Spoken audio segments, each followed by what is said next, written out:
Si les mythes grecs permettaient souvent d'expliquer des phénomènes ou des éléments naturels en les personnifiant, il existe aussi quelques histoires racontant l'origine de certaines plantes, et celle dont on va parler aujourd'hui en est un bel exemple.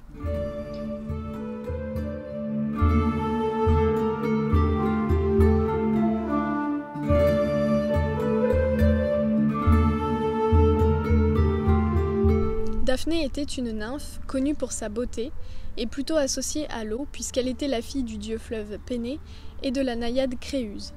Dans la mythologie grecque, il est courant que des querelles entre les dieux existent, et bien souvent, d'autres dieux ou de simples mortels sont pris à partie malgré eux.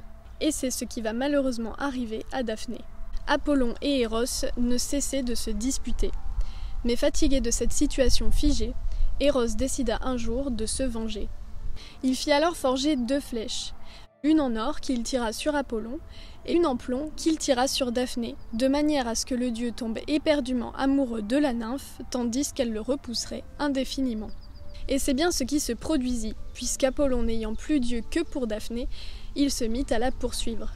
Après des jours de fuite et complètement désespéré, la nymphe implora son père de l'aider à trouver une solution.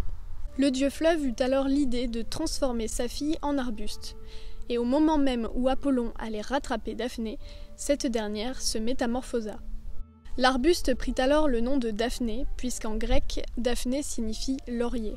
Mais cette transformation ne brisa pourtant pas la passion du dieu pour la nymphe, si bien que dès lors, il fit du laurier son emblème et même l'un de ses attributs. C'est d'ailleurs pour cela que l'on retrouvait le laurier utilisé par la célèbre Pythie de Delphes lors de ses prophéties, Apollon étant le dieu des prophètes et de l'art divinatoire.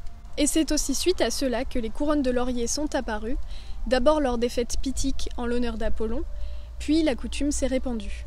Le choix du laurier, toujours vert et plein de vie, évoque la beauté et la jeunesse éternelle de la nymphe. Et si encore aujourd'hui le laurier est symbole de victoire, on peut imaginer que cela renvoie, selon les interprétations, soit à la victoire d'Apollon, puisqu'en faisant du laurier son emblème, il possédera la nymphe à jamais, soit au contraire à la victoire de Daphné, qui, en se métamorphosant, protégée sous son écorce, n'appartiendra jamais vraiment aux dieux.